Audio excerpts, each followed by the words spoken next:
Eu agradeço em nome do Proeco, né? O Proeco é um projeto de extensão que pertence à Estação Ecológica que fica dentro da UFMG.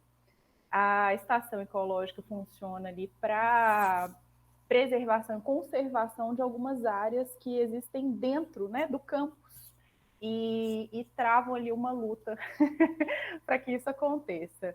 Bom, boa tarde a todos e todas, né? E agradeço mais uma vez e já me coloco, como a Luciane tinha dito, né? Já me coloco aqui à disposição para qualquer outro evento que a gente possa participar e trazer algum debate, né? Alguma reflexão sobre as questões relativas à natureza e ao meio ambiente.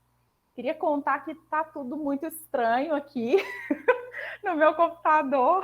Eu já tive muitos problemas aqui agora, mas eu acho que vai, né, que vai dar tudo certo. Eu projeto, eu já inicio, vocês vão ter algum debate antes? O que Bom, a gente já teve uma conversa, né? Uhum. Surgiu até uma dúvida, porque o Bin falou, o Bin ele veio da China, né? Ele morava em Xangai. E ele falou que ele não conseguia ver estrelas no céu na Uhum. cidade dele. E a Maria, ela perguntou por quê. Então, isso, depois da sua apresentação, se você quiser trazer esse tópico para conversar, vai ser bacana. Uhum. Você quer que eu apresente para você ou você quer apresentar? Então, eu não saberia como fazer isso aqui, e eu tentei mais cedo, mas eu tentei no Teams, né, que é o que a gente usa mais lá na UFMG, e foi um desastre. Tá Aí bom. eu não sei se você é mais habituada a já fazer, né? Se você quiser fazer por mim, tudo bem. Eu vou te avisando, né, Tá, então eu sobre a vou apresentar. passagem. Então tá. Enquanto você vai colocando, então, eu vou falando para o. É BIM? Sim, sim, sou eu. Isso. Vou falando. O que eu não sou exatamente, eu sou uma estudante de ciências socioambientais. Eu não sou exatamente a melhor pessoa para falar sobre essa ciência das estrelas, né, ou relativas ao céu e a todo esse complexo. Mas dentro do que eu conheço, o que faz a gente não conseguir ver as estrelas pode ser das três possibilidades. Primeiro, a distância, né, do planeta com relação ao céu. Segundo, a poluição. E terceiro, a claridade. Quanto mais a gente vive em lugares urbanos em que há muita luz, a estrela ela fica mais apagada para a gente poder ver. Eu moro em Belo Horizonte, né? E morei há um tempo, eu morei no interior de Minas. No lugar onde eu morava era uma roça. As estrelas pareciam assim, ó, juro, gente, a impressão que dava era de que você ia levantar a mão e ia pegar elas, assim, de tão nítidas e de tantas, e de tão perto que elas pareciam estar da gente, sabe? Quando eu chego aqui em Belo Horizonte, ver estrelas é um negócio muito difícil. É muito difícil. E só aparecem aqui aquelas que brilham muito forte. As que brilham menos, elas não aparecem numa cidade, né, numa área urbana com muita luz, sabe? A luz que a gente tem aqui, luz mesmo, né? Essa iluminação mesmo da cidade, da parte urbana, faz a gente não enxergar as estrelas. Então, pode ser isso.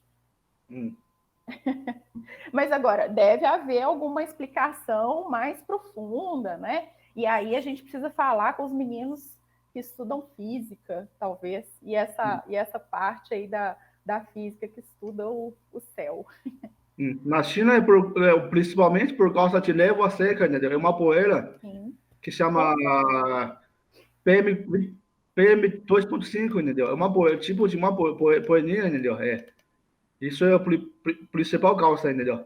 com certeza. Essa poeira que você está chamando, né, que provavelmente ela vem de alguma poluição, Isso. ela também coloca a gente sem a condição de enxergar, né, ao longe, né, enxergar exatamente o que está no céu. Então é isso.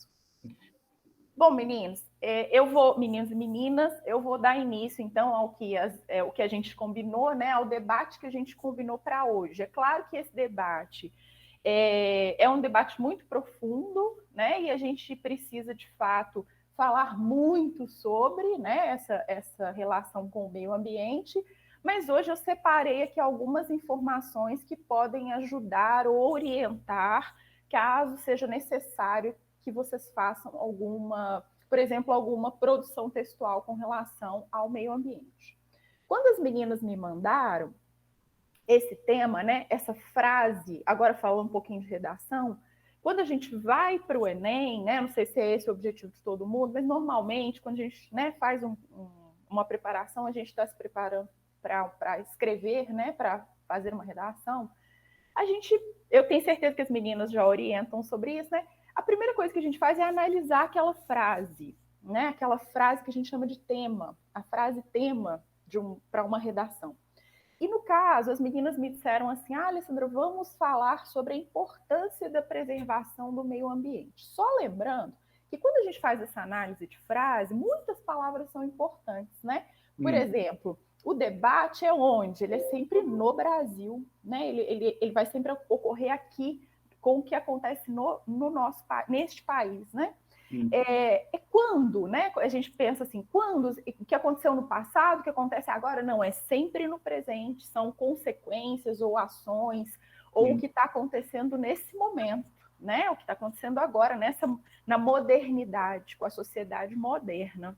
Além disso, a frase tema, ela sempre nos leva a discutir, a debater sobre um grupo específico, né? Vamos lembrar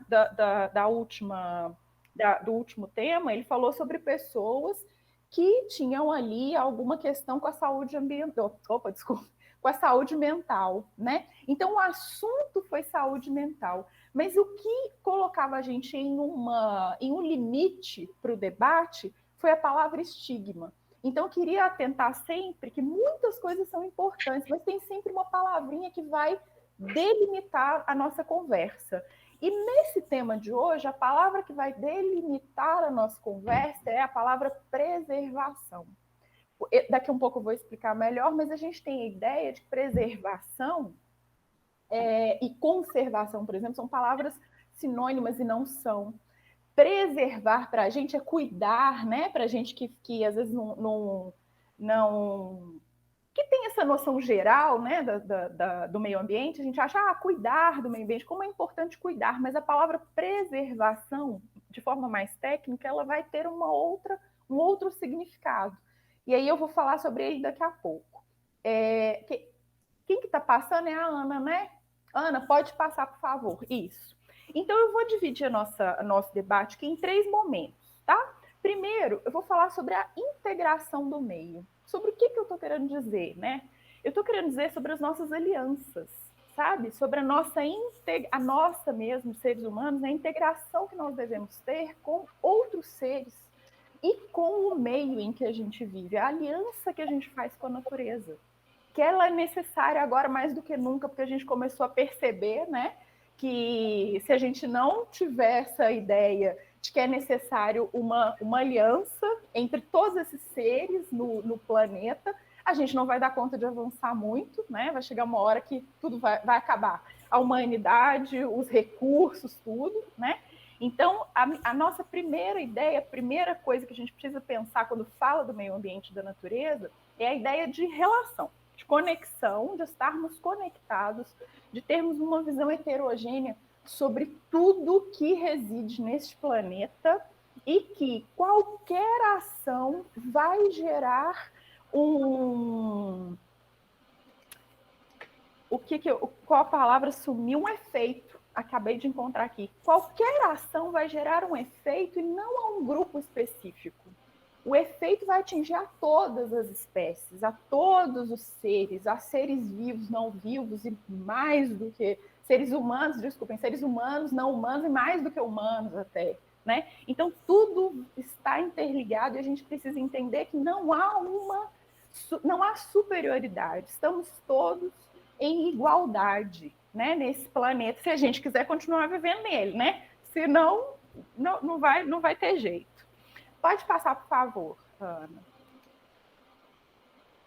Eu coloquei aqui só para a gente refletir, Paulo Freire, para quem é da educação, né? Paulo Freire é uma figura central para a gente, né? E ele, lá, quando escreveu todos, quando nos orientou, né, para a educação, ele disse assim: ninguém educa ninguém, ninguém educa a si mesmo. Os humanos educam-se entre si e em aliança com multidões de espécies viventes que coabitam esse planeta. Então, pensar no Paulo Freire também é pensar em uma educação ambiental. E, né, numa educação que vai além, numa educação que faz a gente se entender no mundo, entender o mundo e integrar esse mundo também, né? Então, essa partezinha é só para a gente pensar nele um pouquinho, sempre vale a pena pensar nele. Pode passar, Ana. Bom, eu coloquei uma foto, né? Quando a gente vai se habituando a fazer análises, né, de textos verbais e não verbais, esse é um texto não verbal em que há uma mensagem para a gente. Percebam que a parte que tem cor, a parte colorida, ela representa o planeta, e a parte em preto e branco, ela representa o ser humano, ou seja, a vida está no planeta. E se a gente não der conta de pensar nessa integração e nessa aliança com a natureza, a gente vai morrer, né? E não só a gente vai matar um monte de outras espécies também. Então, essa foto é mais como um debate mesmo, né? A gente pensar sobre essa nossa responsabilidade com relação ao planeta e a gente entender que quem vai morrer, o planeta morre, mas a gente morre também, né? Além disso, acho que essas mãos elas podem representar também a desigualdade, né, que ocorre no mundo de forma global, de forma geral, e com relação, inclusive, existe uma desigualdade ambiental, né, e a gente precisa, esse direito ao meio ambiente, ele está sendo negligenciado, e muitos povos, muitas nações não estão entendendo o que é para fazer, né, e talvez o Brasil esteja dentro desse grupo. Pode passar, Ana. Então, é só para a gente refletir. E agora eu começo com a parte um pouco mais teórica, né, do que a gente veio discutir. A ecologia, então, é a área da biologia que estuda a relação entre os seres vivos, entre os seres todos e entre eles, entre o meio, né? Que é o que a gente estava falando, as nossas alianças, a nossa integração. A gente precisa entender que a gente está relacionado, está todo mundo ligado, né? Está todo mundo... tudo que um faz vai refletir no outro. Não adianta ser um país desenvolvido e um em desenvolvimento. As ações de todos eles vão refletir, vai haver reflexo. A gente precisa entender, então, que uma espécie influencia no desenvolvimento das outras, que uma espécie, quando ela é excluída de uma região, aquilo gera um desequilíbrio. Uma vez eu estava assistindo a um documentário e o rapaz disse assim, tal produto, ele é produzido, né, ele é originário de uma região do mundo, do planeta, no Chile, eu acho que era no Chile. Mas, se a gente vê que esse produto está sendo levado para haver uma cultura dele num outro país, isso já gera um desequilíbrio. Aquilo que é originário do Chile, se ele for produzido aqui no Brasil, já vai haver uma modificação na espécie, porque aqui é um outro processo, né? E ele é acostumado com aquele clima, com aquele solo, com o que acontece lá no Chile, aquele produto. Então, a gente pensar que deslocar espécies ou extinguir espécies vai haver um desequilíbrio, e, além disso, a gente pensar que as nossas ações, elas impactam no meio em que a gente vive e nas espécies que também estão desenvolvendo e vivendo nesse meio. Pode passar. Daí eu chego na parte da palavra que eu acabei de sinalizar, né, lá no início, e a palavra era preservação. De forma teórica, né, e não dessa forma de entendimento geral, preservar e conservar são duas coisas muito diferentes. E eu vou mostrar para vocês como que o governo historicamente colocou essa diferença para nós e que a maioria de nós, brasileiros, nem sabemos o que é que acontece, né? Nem sabemos qual é a diferença entre preservar e conservar. Aliás, estabelece-se uma diferença, mas essas duas coisas deviam se completar, né? Elas deviam ser uma completando a outra, e não duas situações antagônicas, né, que são dicotômicas, isso deveria ser o inverso. E eu queria já colocar, gente, eu tinha que ter uma interrogação aqui, mas meu teclado não funcionou a interrogação, não sei porquê, de nenhuma forma, em nenhum ambiente, então tem que ter uma interrogação aqui. Isso é uma pergunta. Por que conservar e por que preservar? Que são duas coisas diferentes perante a lei, sabe? Para a lei, para as leis do nosso país, são duas coisas diferentes, as leis ambientais. Mas por que eu preciso fazer essas duas coisas? Primeiro, porque se eu não preservar e não conservar, eu vou extinguir espécies. E extinguir espécies vai modificando toda a relação do planeta e isso vai trazer problemas. Mais uma resposta para essa pergunta. Para que eu tenha boa qualidade de vida, é necessário tanto preservar quanto conservar, independente da diferença que as nossas leis nos levem, né? Coloquem a gente numa diferença aí entre essas duas palavras, não importa. É necessário realizar, é necessário fazer, né, essa conservação ou preservação. De que forma? A gente, enquanto nação, ainda não entendeu. Enquanto população, enquanto sociedade, também não. A gente ainda não está sabendo o que fazer, né? Para poder, a gente está tentando, há uma tentativa, há uma direção para que a preservação e conservação, tanto do que a gente tem aqui no Brasil, mas do planeta, aconteça, mas a sociedade, a população ainda não entendeu o que fazer, né? Pode passar, né? Bom, e daí eu coloquei para vocês uma linha do tempo que traz para a gente como que o país, né, como que o Brasil tem tratado as questões relativas ao meio ambiente nas últimas décadas. É claro, gente, que antes de 1965 já havia uma intenção em preservar e conservar. Isso já acontecia antes. Mas há marcos, né?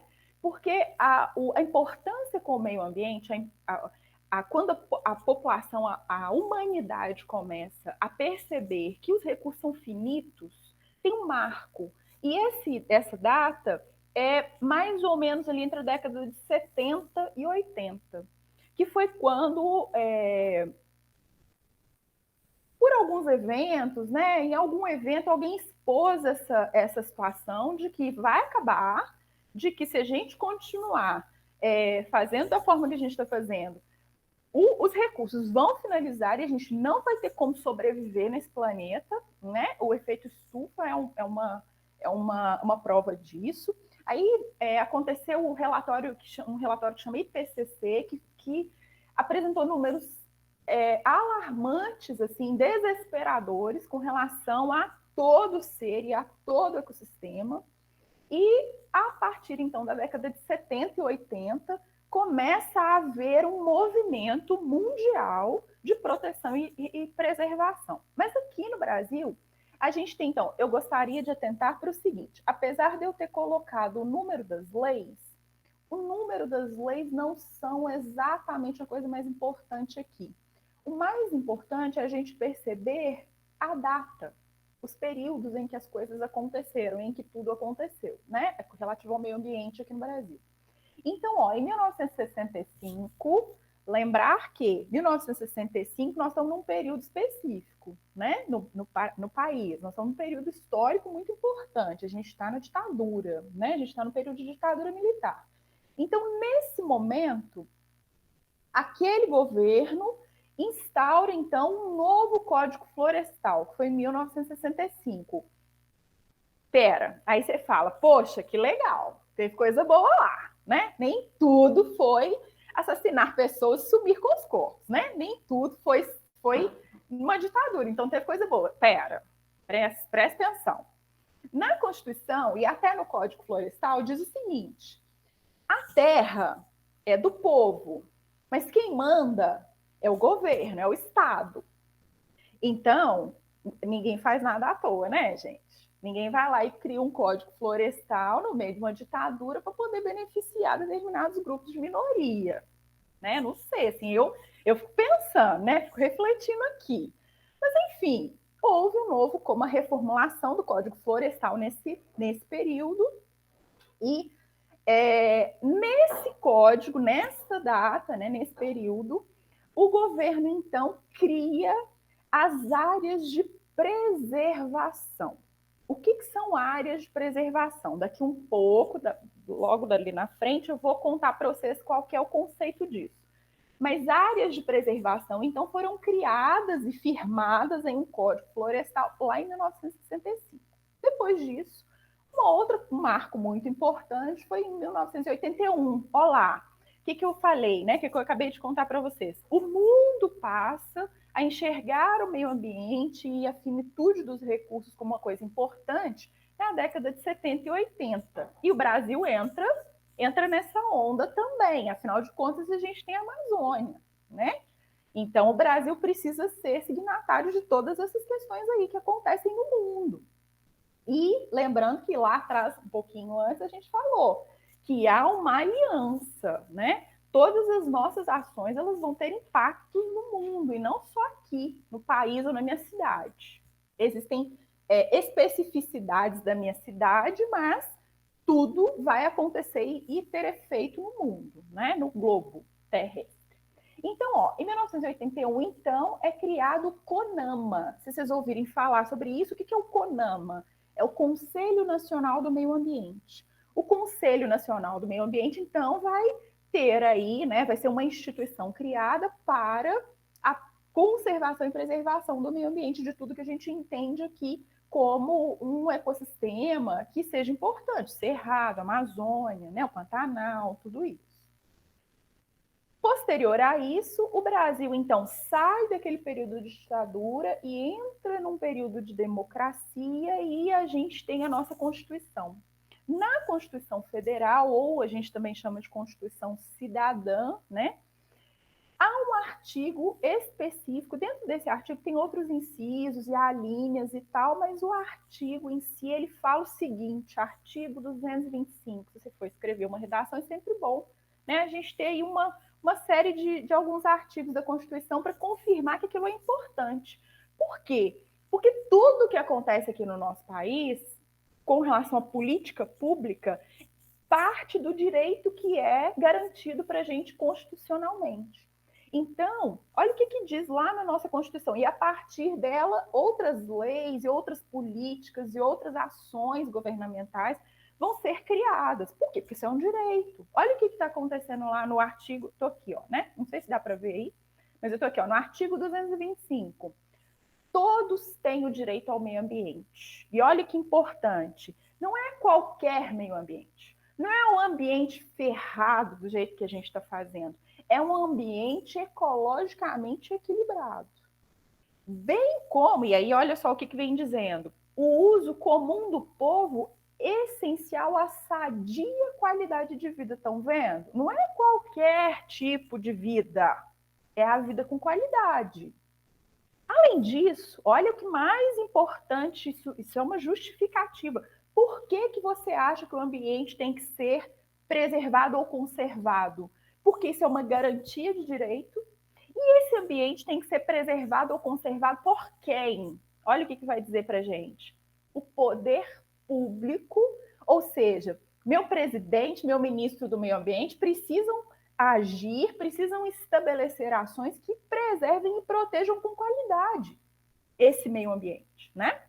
E aí ele vai dizer ao poder público e à coletividade. Coletividade é quem? Somos nós. Aí sim entra a gente. Então, ó, poder público vai definir leis, vai definir regras, vai definir, como que eu falo, punição, né? Para quem não fizer, para empresas, para a indústria.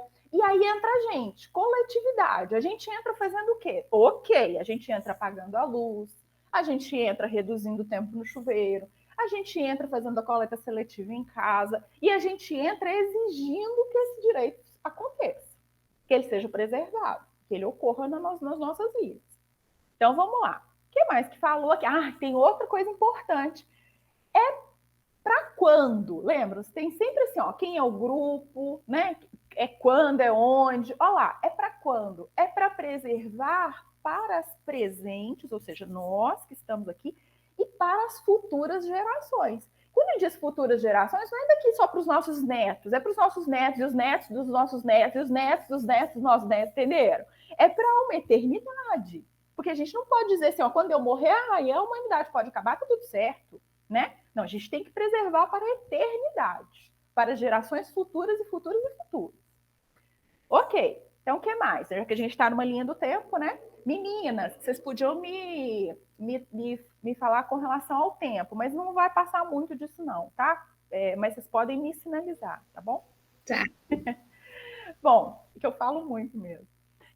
Além disso, a gente vai ter aqui, ó, em 1989, uma instituição importantíssima e muito conhecida, ela vai ser criada nesse ano, que é o IBAMA.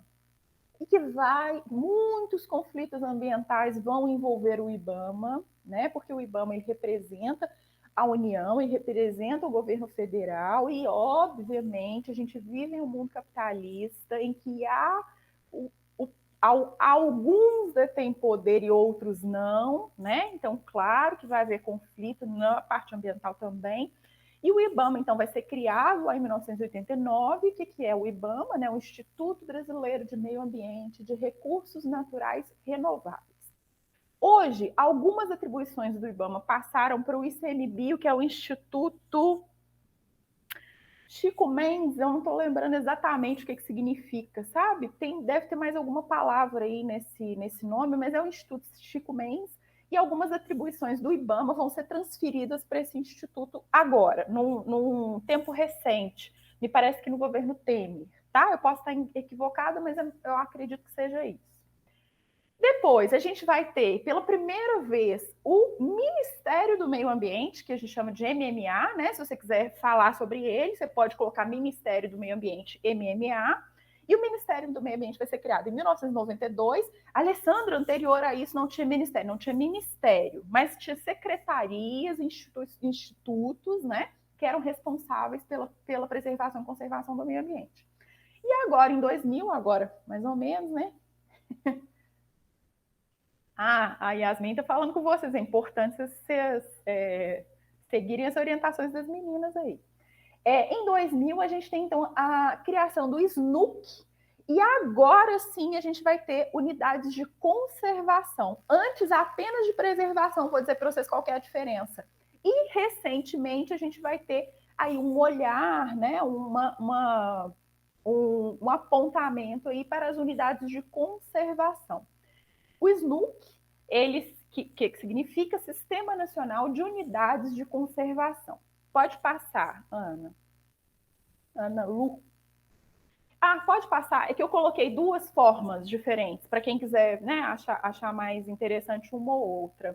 Então, tudo bem, vamos lá. Conservação, então, a gente acabou de ver que são coisas diferentes, de acordo com o que o nosso país, né, as leis do nosso país indicam. Então, conservação são unidades de conservação. A ideia é que, nas unidades de conservação, o uso do meio ambiente é sustentável.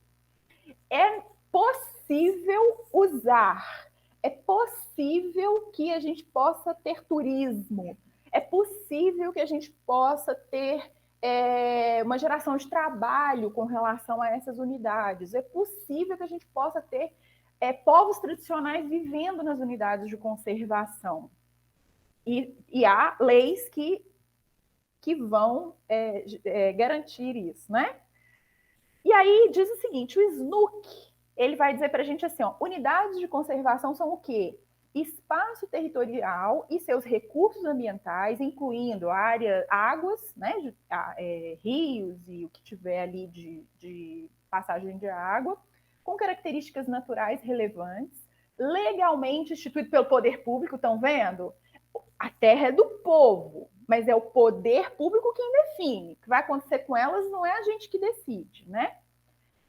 Com objetivo de conservação e limites definidos, que são os parques. Que nem a gente vê naquele desenho Yellowstone, sabe? Aquele parque Yellowstone, é uma unidade de conservação, né? Você pode entrar, você pode acampar, você pode pescar, mas você não pode prejudicar aquele ciclo, né? Aquela vivência. Então é isso. A criação de parques, ela está relacionada com a lei de unidade de conservação. E, por exemplo, eu moro aqui, alguém deve morar também, eu tenho certeza que vocês já repararam isso pela cidade. Existem unidades de conservação, inclusive nas áreas urbanas. Eu moro aqui perto de um parque, perto de uma unidade de conservação. Eu posso visitar, eu posso entrar, eu posso passear lá dentro, uma trilha, mas eu não posso fazer uma queimada, eu não posso retirar uma fruta que possa nascer, eu não posso tirar um animal dali de dentro, que tem um monte de bichinho bonitinho, né?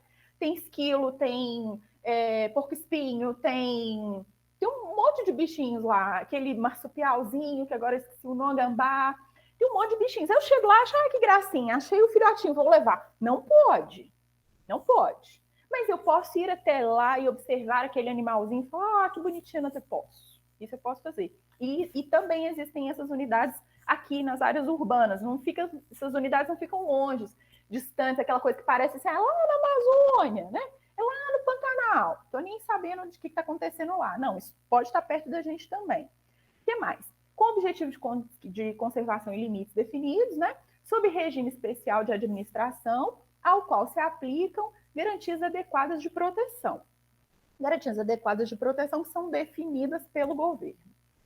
O que mais que a gente vai falar sobre as unidades de conservação? São unidades de uso sustentável, lá, né, que eu acabei de falar. A área de proteção, o que é que acontece nelas? Áreas de proteção ambiental, áreas de relevante interesse ecológico, por exemplo, a Chapada, né, as chapadas que tem aqui em Minas, no Goiás, acho que também tem.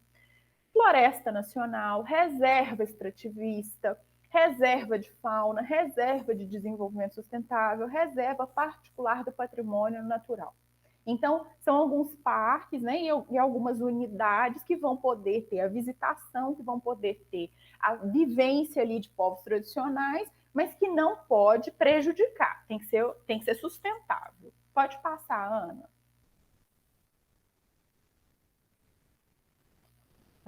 Beleza. E agora a definição de preservação, que é diferente. Para o nosso país, dentro da nossa Constituição e das nossas leis, são duas coisas diferentes. A preservação, então, ela está ligada a áreas intocadas. É aquele lugar em que não pode haver a presença do ser humano de forma alguma. O ser humano pode ir lá nem para visitar, ele não tem assim que mexer em nada. E a preservação dessas áreas está diretamente ligada, lógico, a conservação também, mas a preservação dessas áreas está diretamente ligada à nossa qualidade de vida. Entram nas unidades de conservação, sim. E a gente chama de TIs, né? Terras indígenas, a demarcação de terras indígenas. Isso está dentro aliás, é um dos conflitos, inclusive, né? Com relação à demarcação dessas terras, do que seria uma terra de preservação, uma terra de conservação e uma terra de uso indígena. Sim, entra. É exatamente sobre isso. E a pergunta que eu vou fazer uma pergunta já para vocês pensarem sobre. Bom, a preservação, então, ela tem a ver com áreas intocadas, com a gente não poder sequer ir até lá nem para visitar, nem para olhar, nem para vislumbrar nada. O ser humano tem que chegar perto, ele não tem que, né, não tem que aparecer lá para nada. Então, essas áreas de preservação, elas surgem lá no Código Florestal, lembram-se que eu falei? Como modelo ou uma estratégia para a criação de áreas intocadas, porém, quem é que define essas áreas? O governo. Há ou não há o interesse com relação às ações dos governos? De todos, tá, gente? É claro, me desculpem falar, e se alguém quiser me contestar, tá tudo bem. É claro que nós estamos vivenciando um governo dos piores, né, da história, com relação ao meio ambiente. Eu não vou nem falar com relação a outras, né, a outros elementos econômicos, sociais, nem vou. Vou falar com relação ao meio ambiente. Nós estamos vivenciando uns piores governos. Mas então, quer dizer que existiu algum que foi muito bom? Muito bom não teve, tá, gente? Sempre há algum algum interesse por trás dessa limitação de terra, seja ela preservada ou conservada, né?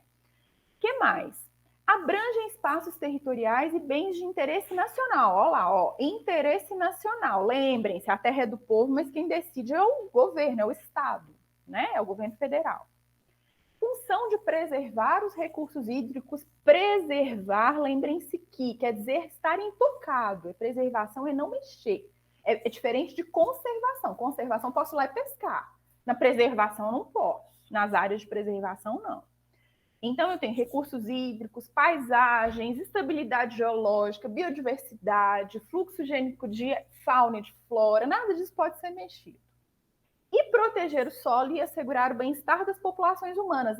Isso é o que nos convence a achar que está tudo bem. E tá, né, gente? A gente sabe que deve haver áreas protegidas para o nosso bem mesmo, né? Mas isso acaba sendo o pano, né, o que faz a gente aceitar determinadas decisões dos governos, né? E aí eu queria fazer essa pergunta seguinte: se nas áreas de conservação, se nas unidades de conservação, há um uso sustentável, é possível que nós, né, possamos ir até lá e fazer o uso de formas variadas, eu pergunto, isso é democrático? Esse uso sustentável é democrático? Ele privilegia, ele atende a todos os grupos da mesma forma, de forma equitária, de forma justa? E aí? O que vocês pensam? Não, vocês acabaram de me falar sobre a demarcação de terras indígenas, não é?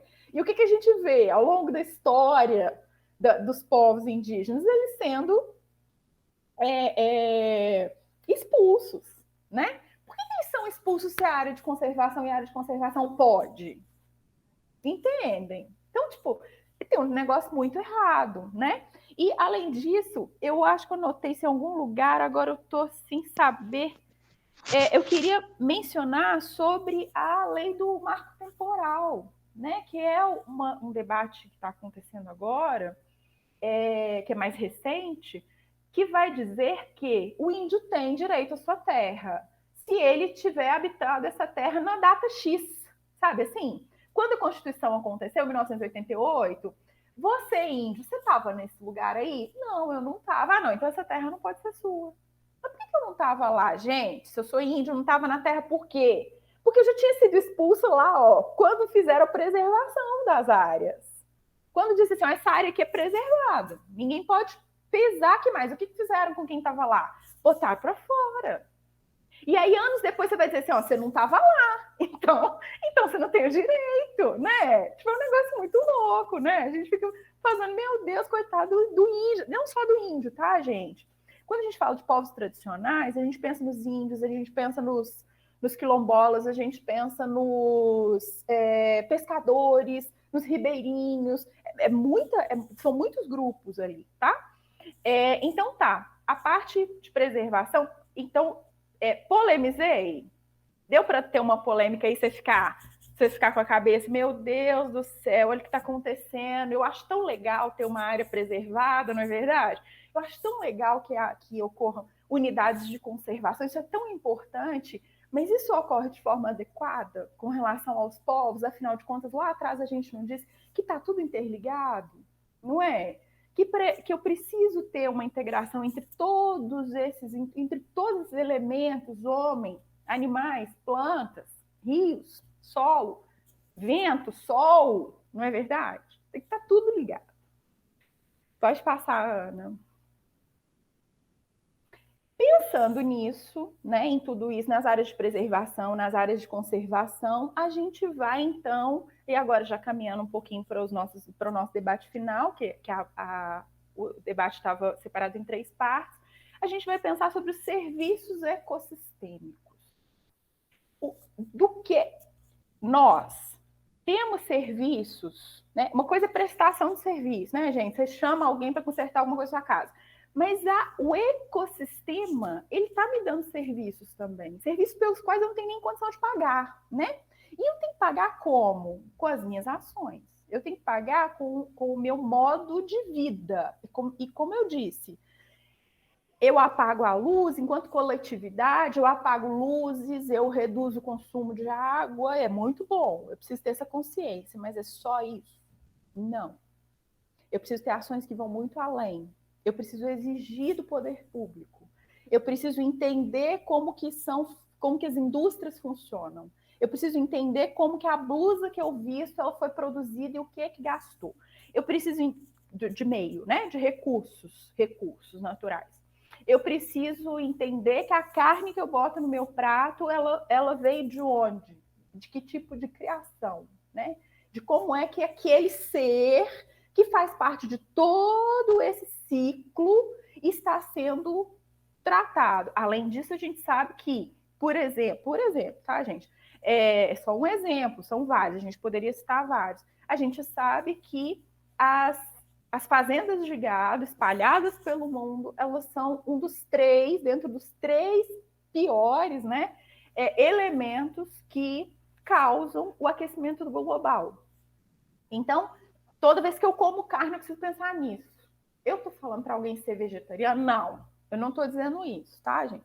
Eu estou falando para a gente pensar como que a indústria tem tratado né, como que o desenvolvimento no mundo atual, nas sociedades modernas, o desenvolver a qualquer custo, tem causado, quais são as consequências disso. E eu queria lembrar, é sempre bom lembrar, né, que há marcos históricos, como eu falei aqui no Brasil da ditadura, né, há marcos históricos que levam a essa degradação do ambiente. Consumo ético, isso aí Yasmin falou, consumo ético, sustentável, consciente, exatamente. E explicar o que é isso, né?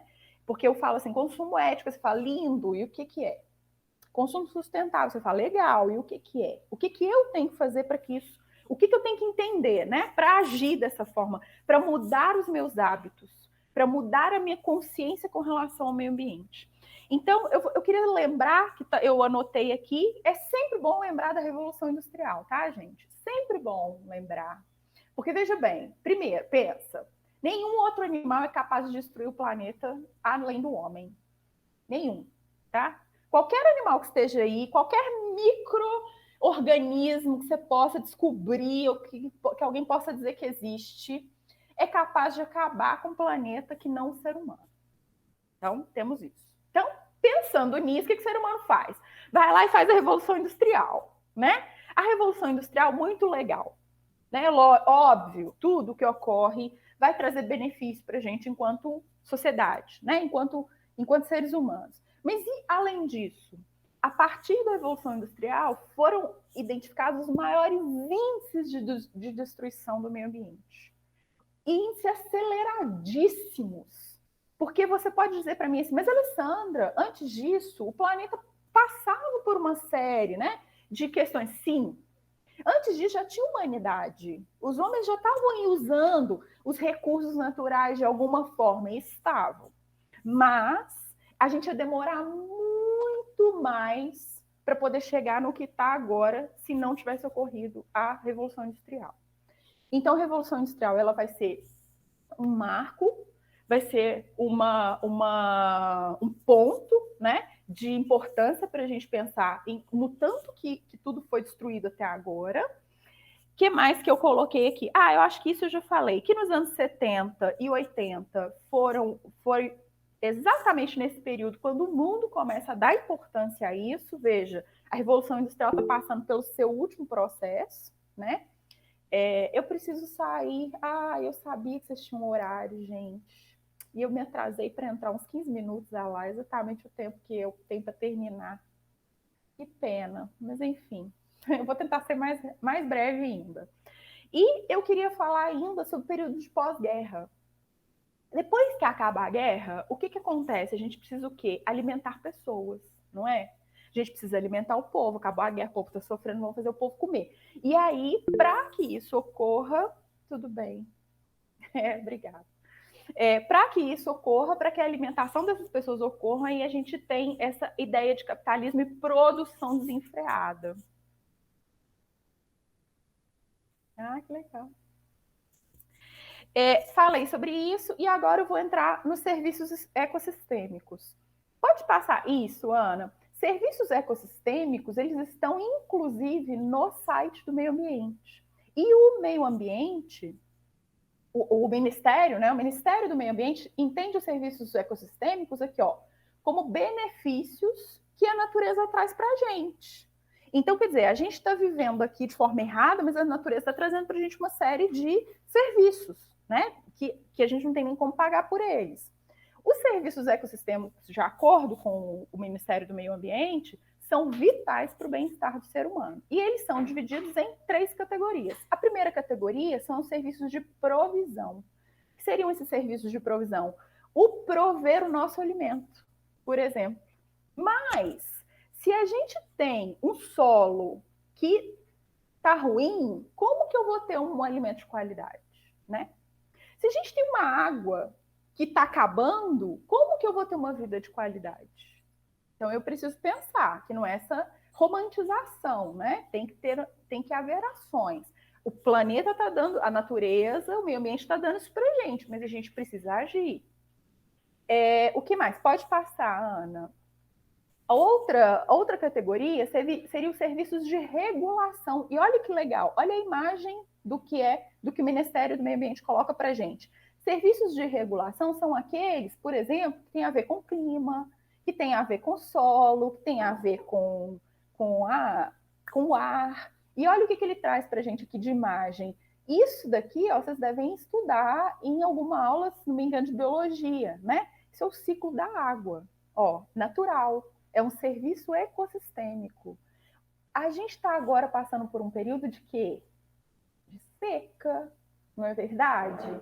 Esse serviço ecossistêmico aqui, ó, tá falindo. E é culpa de quem? Do meio ambiente? Não, é culpa da gente. Olha o que mais que ele coloca, ó.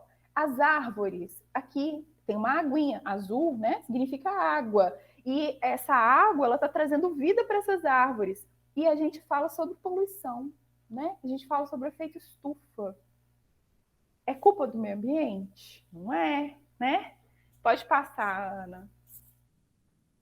E a terceira categoria, que são serviços culturais. E olha aqui como é legal. Lá atrás, na categoria passada, vocês viram que não tinha um ser humano, né? Então, ali, quando a gente fala sobre serviços de regulação, eles podem estar intimamente ligados com as áreas protegidas, aquelas em que o ser humano não vai, e que a gente depende delas para a qualidade de vida, depende delas para continuar vivendo aqui, né? Agora, olha os serviços culturais, aí já aparece o ser humano passeando, o ser humano contemplando, o ser humano vivendo, ó, o grupo indígena que vive do meio ambiente, né?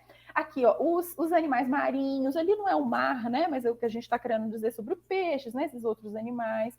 As aves aqui voando felizes, né? Se relacionando ali. Então, nos serviços culturais, a gente já entende que eles estão intimamente ligados com as áreas de conservação, não é verdade? Então, tudo é importante. Não pode eu querer um e não outro. Não pode eu achar que um precisa ser enorme e o outro pode ser pequeno. Não pode eu achar que um grupo pode usufruir e outro não. Tem que estar tudo atendendo como um direito que nós temos, a qualidade do meio ambiente, e um dever de conservar e preservar também. Pode passar, Ana. E agora eu já estou no fim mesmo, tá, gente? Quando a gente pensa em tudo isso que a gente falou, a gente vai chegar ao fim disso, que são o quê? Os impactos, né? Os serviços ecossistêmicos, eles são naturais, a gente vai receber isso de graça. Mas se a gente não mudar as nossas ações, a nossa forma de consumo, a nossa forma de relação com o mundo, a gente vai continuar tendo desmatamento. E se eu tenho desmatamento, eu não tenho ar com qualidade, né? Se eu tenho desmatamento, eu não tenho vida, eu não tenho polinização, eu não tenho aves e abelhas que estão ali, né, naquela área, que podem continuar mantendo, fazendo a manutenção natural dessas áreas. O que mais? Eu tenho as queimadas. Gente, vocês viram, a gente teve o ano passado das piores queimadas do que o país pôde registrar, né? Meses e meses e meses de floresta queimando. Como que a floresta dá conta de regenerar isso tudo aí? Quem foi lá botar? Vocês podem me dizer assim, mas Alessandra, queimadas acontecem, elas são naturais. Sim, elas são naturais, tá, gente? Mas naquela proporção, não é natural, não. Aquilo não é proporção de natural, não. Aqui tem mão de homem, né? O que mais? A poluição, a gente vive, né? O Bin acabou de contar pra gente, não consigo ver estrelas porque tem uma poeira lá que não me deixa enxergar o céu, gente. Agora, daqui para frente, vocês vão observar que aqui em Belo Horizonte mesmo, que nem é considerado uma das cidades mais poluídas, né? Porque Belo Horizonte é uma cidade muito arborizada, vocês vão ver que quanto mais o clima for ficando seco, quanto mais tiver essa seca, a gente vai olhar para o horizonte e vai perceber uma névoa também, né? O efeito estufa é natural, Alessandra, ele acontece mesmo. Ok, mas como está acontecendo hoje o efeito estufa? Com o aquecimento global, os níveis que está, isso não é o normal, não é o natural do efeito, né?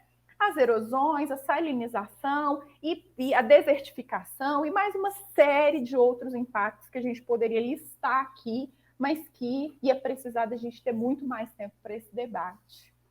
E acabou? Ana, acho que agora acabou, não é? Esse é o último? Isso, eu coloquei as referências ali para quem quiser consultar melhor o site do meio ambiente, o ICMBio, né? E o trabalho científico que eu utilizei.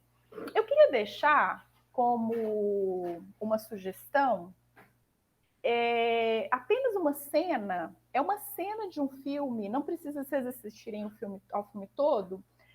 O filme chama Relatos do Mundo, com o Tom Hanks, que estava no Netflix, recentemente foi lançado no Netflix. E é uma história que vai falar sobre índios no passado, né, naquele tempo em que os índios estavam sendo dizimados, e nos Estados Unidos essa relação com os índios é diferente do que aconteceu aqui, né, no Brasil, mas também aconteceu. Só um minutinho, o rosto está me atrapalhando. Mas também aconteceu, e ali por volta de 55 minutos do filme, o Tom Hanks como personagem, ele salva uma menina que foi criada com uma tribo indígena. Relatos do Mundo, isso. Uma menina que foi criada com uma tribo indígena. E ele começa a ensinar para ela. Gente, a coisa mais linda, o filme é lindo. Tá? Bom, quer dizer, eu achei o filme lindo, mas enfim, essa cena é um negócio de encher o olho de água, sabe? Ele vai ensinando para ela, eles estão caminhando, né, andando numa charrete no meio de um deserto, e ele vai apontando, e fala, pássaro, ensina para ela na língua dele como que aquele animal chama, e ela ensina na língua dela, ela é Kaiowá, ela foi criada com uma tribo Kaiowá. E aí, sequestrada, tá, gente? Mas assim, o filme é muito lindo. Aí ela conta, ele fala, né? Ele aponta e fala, isso é tal. E ela aponta e fala, isso é o quê? Na minha língua. Em um momento, eu chego a ficar arrepiada. Ela faz assim, ela aponta para a terra e conta como que chama. Ela aponta para o céu e conta como que chama. E aí ela faz assim, como se fosse tudo ligado, e faz assim, ó. Gente, de arrepiar. A cena é linda. E aí ele explica para ela, ele fala, então vocês entendem assim? Nós não. Nós andamos aqui na Terra buscando um lugar para morar. E nós plantamos em linha reta, sempre em linha reta, na direção, né? Tipo, como se fosse assim, a gente precisa alcançar alguma coisa e não sabe o quê. O ser humano tem feito isso, né? E é uma cena linda. Ela dura, assim, 3, 4 minutos. O filme é lindo, eu indico, mas a cena tá ali por volta de 55 minutos do filme, e é uma coisa assim, na hora que ela explica, sabe? Tipo, como tudo, né? Ela faz assim ao redor, né? Tudo circular, e a gente fazendo parte disso. A gente só faz parte. A gente não tem superioridade nenhuma, né? A gente não tem poder nenhum para fazer o que a gente quer aqui. A gente precisa apenas fazer parte, né? Do que é o meio ambiente, do que é o mundo que a gente está vivendo agora. Meninas, era isso.